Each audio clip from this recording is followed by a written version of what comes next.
Why do we desire pleasure so much if it never fully satisfies us? This question transcends generations and remains without a simple answer. From an early age, we are led to believe that pleasure is the ultimate goal in life, as if accumulating pleasant moments could protect us from what we don't want to feel.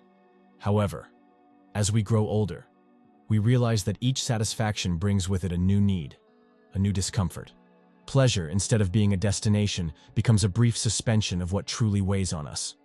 Modern society reinforces this relentless pursuit. We are surrounded by stimuli that promise to fill what is missing. Material goods, intense experiences, personal achievements, social media interactions, new hobbies, fleeting compliments. Everything seems to revolve around the idea that if we have enough, we will finally be okay. But that enough never arrives. We barely reach one goal before another appears. We barely enjoy one achievement before it loses its flavor. Pleasure, which should liberate us, ends up imprisoning us in a cycle of desire and frustration. Not because pleasure is an error in itself, but because we use it as an attempt to escape something deeper, a sense of emptiness, of dissatisfaction with our own existence. We seek pleasure not to be happy, but to avoid feeling pain.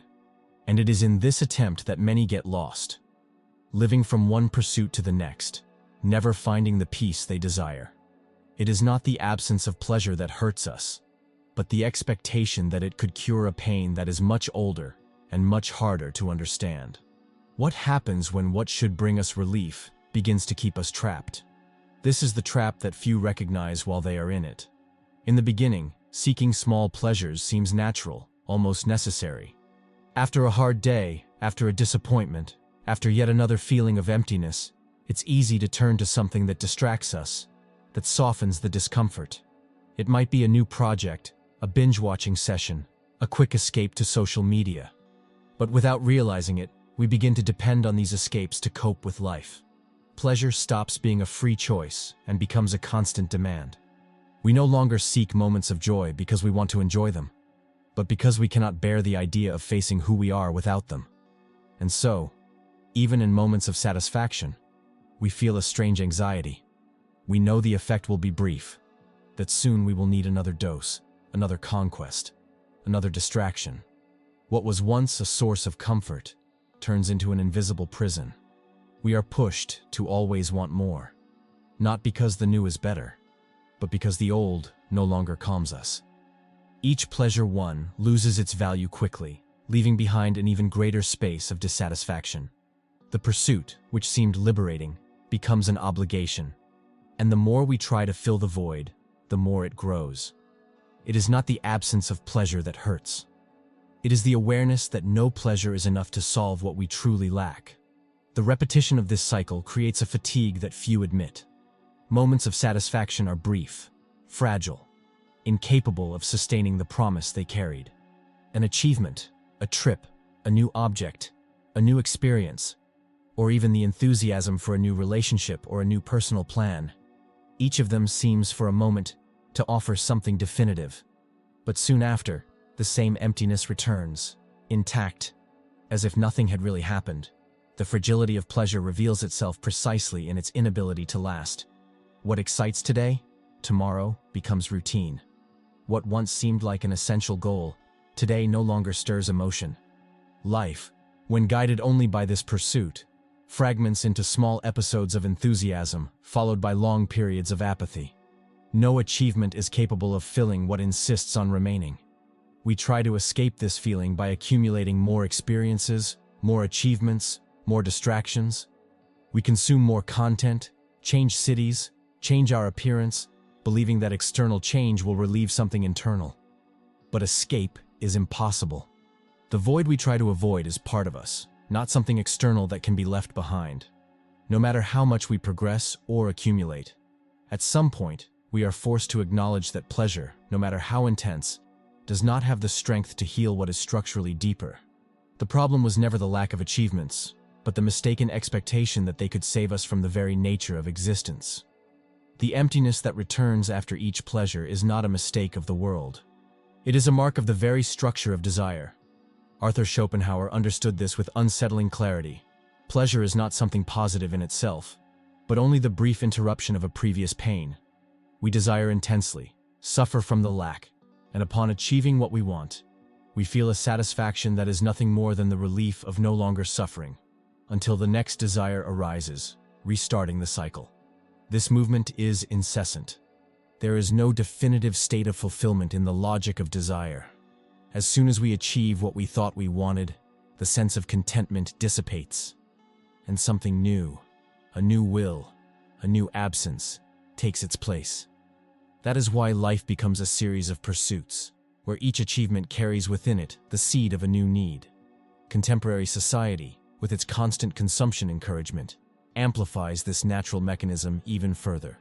We are stimulated to always want more. More success, more connections, more experiences, more recognition. With every new desire generated, we feed the illusion that, this time, the achievement will be enough. But it never is.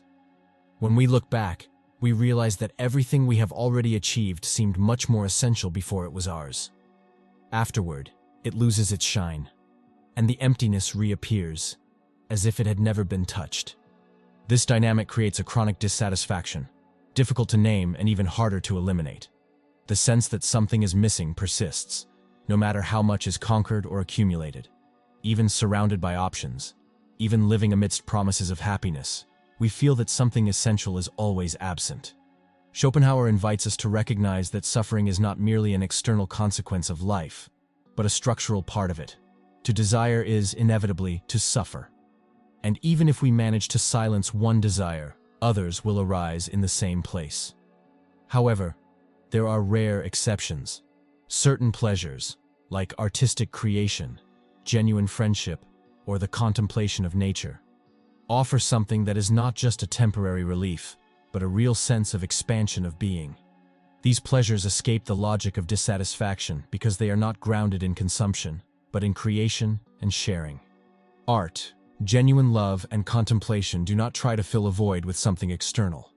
They arise from the expansion of one's own being, not from the anxious search for something missing. They are not attempts to erase pain, but expressions of life that integrate both pain and joy in the same movement of depth. The peace we seek is not in the automatic fulfillment of desires, but in weakening the tyranny of those who consume us without truly nourishing us. Understanding this does not eliminate the pain, but it allows you to look at it with greater honesty. It may allow, perhaps, to begin a less illusory path, less trapped in expectations that reality cannot fulfill. When we realize that pleasure cannot heal us, something changes irreversibly. The external search, which once seemed natural, starts to lose its meaning. The victories of the world can no longer mask the discomfort we carry. We then try to find within what the outside world does not deliver.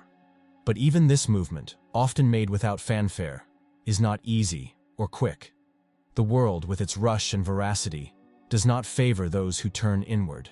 Everyday life is made to push people from one desire to another, from one conquest to the next, without room for real pauses. Even the simple act of disconnecting for a few hours or remaining in silence may seem strange to those conditioned to constant updates, constant responses. Those who try to step out of this flow encounter a different kind of exhaustion, not the physical exhaustion of chasing goals, but the existential exhaustion of realizing that perhaps the whole race is pointless. Schopenhauer described this feeling through the image of Sisyphus, condemned to push a boulder up a mountain only to see it roll back to the starting point. Our existence, dominated by the will to desire, resembles this endless effort. No matter how much we advance, the void returns. No matter how much we achieve, the lack persists. It is a silent suffering, but persistent, that few see because it does not reveal itself in screams or extreme gestures. It hides in the small moments of dissatisfaction that cross even seemingly happy days. This condition of carrying life as a weight with no real relief is more common than we think, but rarely spoken about. Most prefer to believe that more effort, more accomplishments, or more experiences will solve what they feel. But for those who have already seen the machinery behind the illusions, it is no longer possible to deceive themselves so easily. This recognition is not a condemnation. It can be the first step toward another way of living, less dependent on external promises, more conscious of what is truly possible to find. Those who understand that the outside world will not solve their pain begin, even if slowly, to seek another path. A path that, while more demanding, carries the possibility of something more solid than immediate pleasure. The attainment of a peace that does not depend on what changes and escapes. This exhaustion of seeking the unattainable does not arise solely from an individual failure. It is, in large part, shaped by the conditions of the time we live in. Zygmunt Bauman described with precision how modernity transformed our relationships with everything, with others, with ourselves, and with the world. We live in a liquid society where nothing is meant to last. Connections are fragile, projects are disposable, and even identities are treated as commodities ready to be traded when they become uncomfortable. In this scenario, consumption is not only of objects, but of experiences, affections, and moments. We change our appearance, change our opinions, change our social circles, with the same ease we change clothes. The logic of liquidity infiltrates all dimensions of life, imposing a subtle demand that we constantly renew ourselves, desire more, seek more, adapt without stopping. Nothing should be kept for too long, because everything needs to be replaced before dissatisfaction becomes unbearable. The consumerism born of this structure is different from what was seen in other times. It is no longer just the desire to accumulate goods, but the need to accumulate experiences that prove, to ourselves and others, that we are alive, that we are keeping up with the pace. When we buy something, it's not just the object we seek. It's the feeling of being someone who deserves to have it, who is within the flow of modern life, who hasn't been left behind. But this search is never complete. Each new experience, each new acquisition, carries an embedded obsolescence. What seems essential today becomes trivial tomorrow. The pleasure of owning or living something new is quickly eaten away by the need to desire again. And so, a movement of permanent dissatisfaction perpetuates itself, where life becomes a sequence of moments that promise much and deliver little.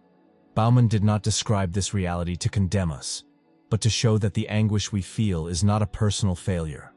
It is a natural response to a world that has turned the search for happiness into a marketplace of temporary offerings. Understanding this is crucial, because it frees us from the feeling of inadequacy and allows us to see that perhaps the problem is not who we are, but what we have been led to believe we should seek. From this understanding, an inevitable question begins to arise. Is what we desire really what we want? Or is it just a desperate attempt to find relief in a world that doesn't offer us real stability? When we look more closely at what we desire, we begin to notice a fundamental contradiction. Often, it's not the object of desire that truly matters. It's not the car, the trip, the recognition, the achievement. Sometimes what we seek is something much more subtle and difficult to capture. The feeling of belonging, sincere acceptance, the creation of something that carries its own meaning. It's the expectation that, by achieving it, we will finally feel the peace we are missing. What we seek, deep down, is not the object itself, but the relief of the tension that desire itself creates. This internal movement is subtle. It is rarely perceived consciously. When we want something with intensity, the mind occupies itself with the absence, with what is missing, with what has not yet been achieved. And this absence is lived as a form of pain. When we achieve what we desire, we feel, for a brief moment, the relief of the tension. But this relief doesn't last. It has no substance of its own. Soon, the mind finds another reason to desire, another reason to feel that something is still missing. This dynamic traps us in an endless cycle. We desire, suffer from lack, achieve, relieve temporarily, and return to desiring. Each achievement is just a brief pause between two pains. And even though we know this rationally, emotionally we remain trapped in the belief that the next fulfilled desire will finally bring us what we've been searching for. In a society structured to constantly feed new desires, this trap becomes even harder to escape. Advertising, social media, the expectations around personal success and even happiness in relationships reinforce the idea that there is always something to be conquered, something still missing. Comparison becomes inevitable, and the sense of insufficiency becomes constant. Over time, this relentless pursuit exacts its toll, not just in terms of physical exhaustion, but in terms of a deeper depletion. The exhaustion of someone who realizes they are always running after something they cannot name. What is missing is not the desired object, but the peace we imagined it would bring. Peace, however, is not a natural consequence of achievement. It must be built differently, outside the vicious cycle of lack and pursuit. Recognizing this structure is the first step in questioning our own desires. Not everything we want is genuinely necessary, and not every desire we feel deserves to be obeyed. Learning to make this distinction, though difficult, is what may give us back the possibility of choosing a less painful path. Living within this logic of incessant desires generates a particular kind of fatigue. It is not just the common fatigue caused by daily activities, but a deeper exhaustion that affects the very will to exist. Being constantly forced to desire more, to want more, to seek more, turns life into a burdensome task. The freedom that should exist in wanting transforms into an obligation. It is necessary to keep up, to have, to prove something, even if we don't know exactly what. The pressure to always be on the move, always searching for something new, ends up corroding the ability to simply be. Presence, contentment with what we already are, becomes increasingly rare. The mind, trained to look for what is missing, loses the ability to appreciate what exists. When nothing we have is enough, the future becomes a permanent escape, and the present, an uncomfortable place. This fatigue doesn't only manifest in the mind. It takes hold of the body, the affections, the most intimate motivation. A constant disheartenment accompanies the life of someone who feels that no matter how hard they try, they will never reach a state of true satisfaction. And even victories, even long-awaited achievements, bring with them a bitter disappointment. The realization that, deep down, what was achieved did not change what hurt the most. As time passes, the effort to keep desire alive becomes an unbearable weight. Seeking ever greater goals, feeding bolder dreams, trying to fill an old dissatisfaction with new stimuli. All of this consumes an emotional energy that gradually runs out. What was meant to be a movement of expansion turns into a cycle of exhaustion. Schopenhauer already pointed out this dynamic. The incessant will drags us, without rest, from one state of lack to another. Each satisfaction is provisional. Each achievement makes space for a new lack. And the will, as it is, can never be fully satisfied as long as life remains. Accepting this reality doesn't mean giving up on living, but changing the way we relate to our own desire. Not everything needs to be conquered. Not every lack needs to be filled. Sometimes, true strength lies in resisting the pressure to always want more, and finding value in what already is, in what already exists, even if imperfect. Still, it is important to recognize that certain desires, such as the will to create, to love, or to understand the world, don't imprison us in the same way. Some impulses, far from enslaving us, can expand us. The problem is not desire itself, but the way we let it dominate us. Faced with this exhaustion of desiring without end, some ancient traditions proposed a radical solution: the renunciation of desire. Asceticism, both in Buddhism and Stoicism, is based on the idea that the primary source of human suffering is attachment to what we desire. Reducing desires, weakening expectations, and accepting the impermanence of things would be the way to more lasting relief. This proposal, however, is far from simple. Renouncing desires is not natural for most people.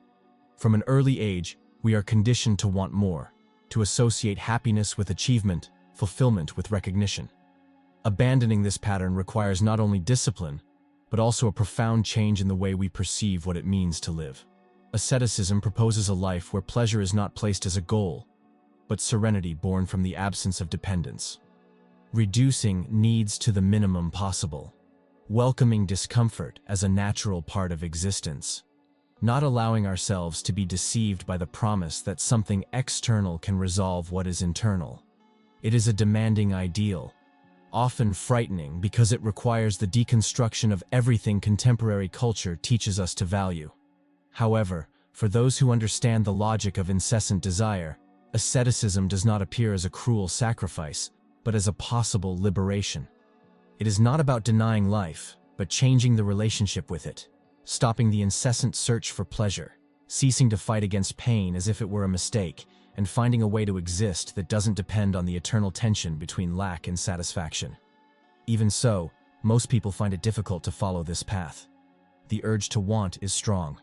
It is rooted not only in culture, but in the very structure of being human.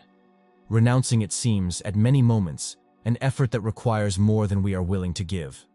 And because of this, despite the clarity of its logic, asceticism remains, for many, a possibility more admired than actually lived. But even without fully embracing this path, it is possible to learn something valuable from it. The notion that not every desire deserves to be followed, and not every lack needs to be filled. Sometimes, weakening the urge to want is, in itself, a first step toward a life less dominated by dissatisfaction. If the path of radical renunciation seems unattainable for most, there is a more accessible and realistic alternative: the wisdom proposed by Epicurus. A Greek philosopher born in 341 BC, Epicurus dedicated his life to understanding how humans could achieve happiness without getting lost in insatiable desires. His answer was simple and powerful.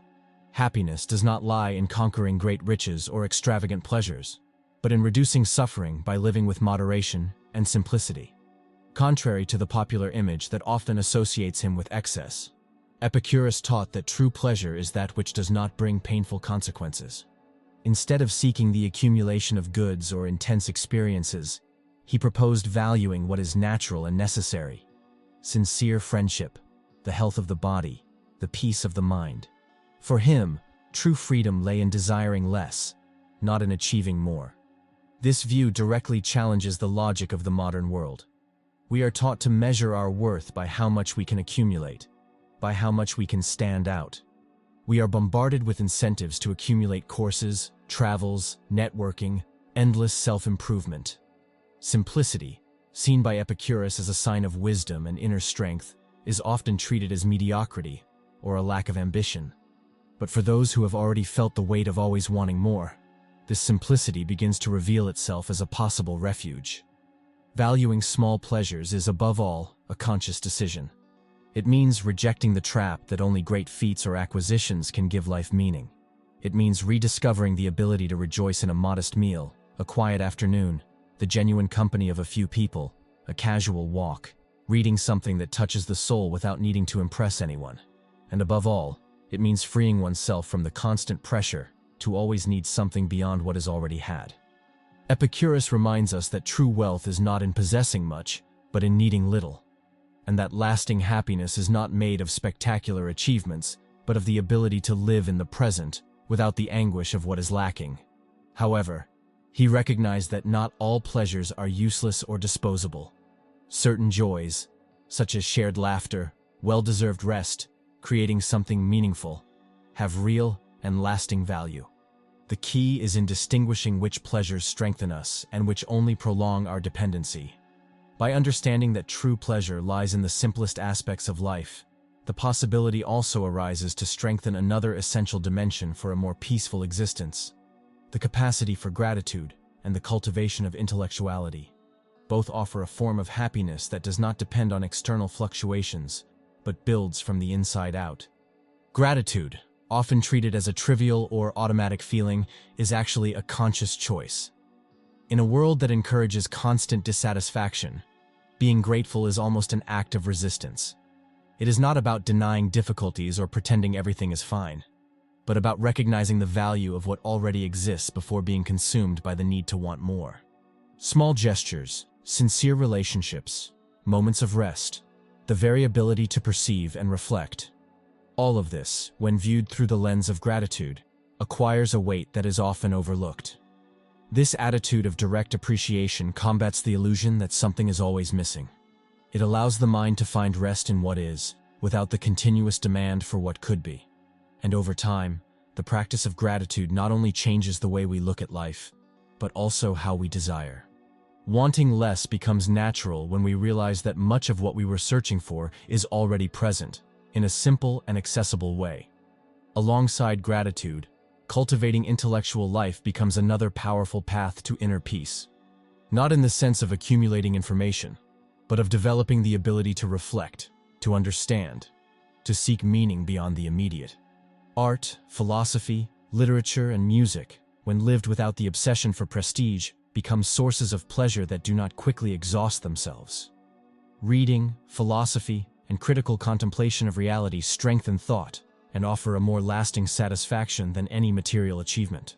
While sensory pleasures are volatile and depend on external circumstances, the pleasure of understanding, of expanding consciousness, is internal and cannot be taken by the instabilities of the world. The mind that learns to find joy in knowledge becomes less vulnerable to losses, changes, and disappointments.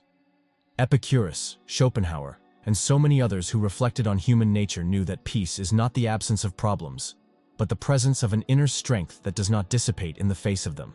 Gratitude for what is simple and the search for wisdom transform life from the inside out, offering a concrete alternative to the dissatisfaction that dominates those who surrender only to external pursuit. True freedom begins the moment desire loses its power. Not the illusory freedom to do everything, but the real freedom of no longer being dragged by wants that arise and disappear without cease. When desire weakens, the mind gains space for something that excess ambition never allows: the tranquility of simply existing.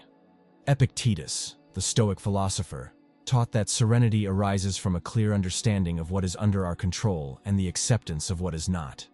Desiring intensely what depends on external factors is the recipe for frustration. But reducing the importance of what we cannot control and focusing on the quality of our own attitude toward life is the path to a peace that does not dissipate with the changes of the world. This wisdom does not require heroism or dramatic renunciations. It demands, above all, constancy, a daily commitment not to be led by desires that merely feed anxiety, a choice made anew each day to want less and appreciate more, to see that many of the sufferings we carry come from the expectation that life will deliver something it, by its very nature, cannot offer. Weakening desire is not denying life, but freeing oneself from the obligation that life must meet all our expectations. It is treating existence like a banquet, as Epictetus said, accepting what is served with gratitude, savoring what we have before us, without demanding more than what is available. Not every dish needs to be to our liking. Not every experience needs to be perfect. And still, life can be good. The less need we impose on existence, the freer we become. True freedom is not in getting everything we want, but in not being a slave to wanting. It is the freedom to contemplate a sunset without feeling the lack of something more, to laugh without needing to prove anything to anyone, to simply exist without the absence of new stimuli being experienced as a lack. And in this silent freedom, often invisible to the common eye, there exists a form of happiness that is not based on great achievements, but on a deep and lasting contentment. In the end, perhaps we are not seeking pleasure, as we believe. Perhaps what we truly desire is simply the end of pain. And this end is not found in excess or great accomplishments, but in the small and honest spaces where there is no need to be more than we already are. This end is not achieved through more satisfied desires, but through the ability to need less and less to feel whole.